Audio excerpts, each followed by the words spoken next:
Hi, ഞാൻ love and കൺസ്ട്രക്ഷൻ്റെ വിശേഷങ്ങളായി വന്നിരിക്കുകയാണ്.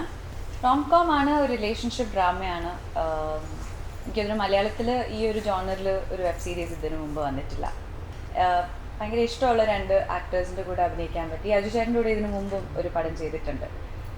വളരെ ഈസി ആയിരുന്നു. നീരജും എൻ്റെയും ഒരു ലവ് സ്റ്റോറി, ആ ഒരു കെമിസ്ട്രി നല്ല ഫൺ എക്സ്പീരിയൻസ് ആയിരുന്നു.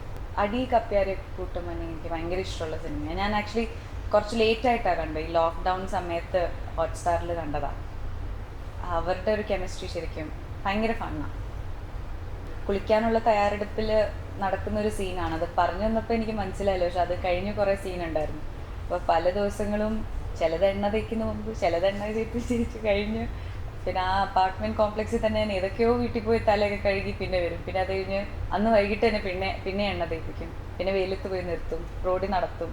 അങ്ങനെ എനിക്ക് പനി, ജലദോഷം, സൈനസ് വരാത്ത അസുഖങ്ങൾ ഇല്ല. ഈ ഒരു ഫീൽഡിലോട്ട് വരണം എന്നുള്ളൊരു ആഗ്രഹം ഇല്ലായിരുന്നു. സിനിമകൾ ഭയങ്കര ഇഷ്ടമായിരുന്നെങ്കിൽ പോലും ഇൻഡസ്ട്രിയിൽ ആരെയും അറിഞ്ഞുകൂടാ. അതുകൊണ്ട് തന്നെ അങ്ങോട്ടങ്ങ് ആലോചിച്ചില്ല. അല്ല, റൈറ്റിങ്ങിൽ എനിക്ക് ഇൻട്രസ്റ്റ് ഉണ്ട്. ഞാൻ പഠിച്ചത് ലിറ്ററേച്ചർ, ജേർണലിസം, ആ ഒരു ഫീൽഡിലാണ്.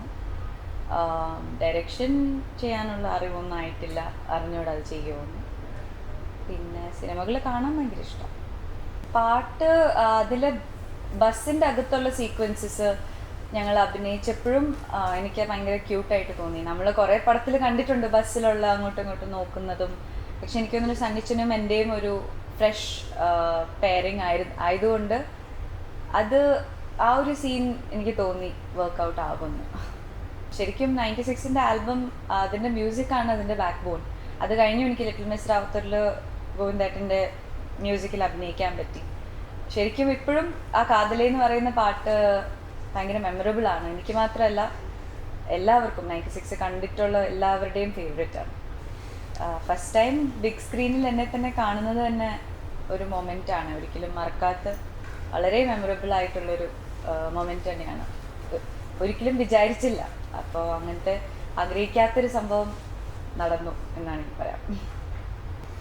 ഓർമ്മകൾ വിജയ് സാറിൻ്റെ ഓഫ്കോഴ്സ് മാസ്റ്ററിൽ ഞങ്ങൾ ഒരു വട്ടം ബാഡ്മിൻ്റൺ കളിച്ചു. സീൻ ഒരു കോർട്ടിലായിരുന്നു, ഒരു ബാഡ്മിൻ്റൺ കോർട്ടിലായിരുന്നു. അപ്പോൾ അതൊരു നല്ല മെമ്മറിയാണ്. വിജയ് സേതുപതി സാറിൻ്റെ കൂടെ എനിക്ക് കോമ്പിനേഷൻ സീൻസ് ഇല്ല 96ൽ. പക്ഷെ എന്നാൽ പോലും ഇപ്പോഴും ഞാൻ ടച്ചിലുള്ളൊരു ആക്ടറാണ്.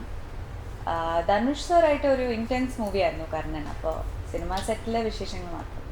ഗൗതം വാസുദേവ് മേനോൻ സാറിൻ്റെ കൂടെ അത് കഴിഞ്ഞിട്ട് ഞങ്ങളൊരു ആഡും ചെയ്തിട്ടുണ്ട്. സാറ്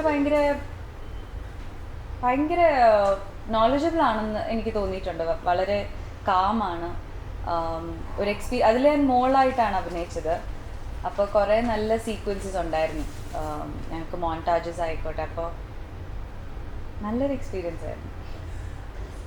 LUCയിലെ ക്ലൈമാക്സ് സീൻ ഭയങ്കര സ്ട്രെസ്ഫുൾ ആയിരുന്നു. മെമ്മറബിൾ ആണോന്ന് അറിഞ്ഞൂടാ, പക്ഷേ എന്നെ ഭയങ്കരമായിട്ട് അത് ചാലഞ്ച് ചെയ്തു ആസ് എൻ ആക്ടർ. ക്രിയേറ്റീവ് ആയാലും നമുക്ക് ആ ഒരു ആക്ടിങ് അതിൽ ചാലഞ്ചിങ് ആയിരുന്നു. അതിൽ അത്രയും ഇൻറ്റൻസ് ഇമോഷൻസ് ആണ് അതിൽ ഞങ്ങൾ ഡീൽ ചെയ്തത്.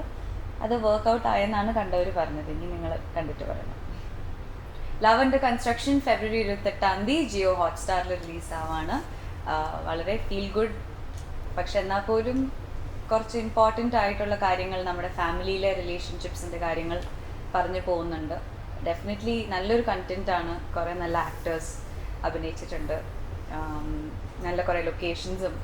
Basically enjoyable വാച്ചാണ്. എല്ലാവരും നിങ്ങളുടെ കംഫർട്ടിൽ വീട്ടിൽ ജിയോ ഹോട്ട്സ്റ്റാറിൽ കണ്ട് ഇഷ്ടപ്പെട്ടെങ്കിൽ അറിയിക്കാം. Thank you.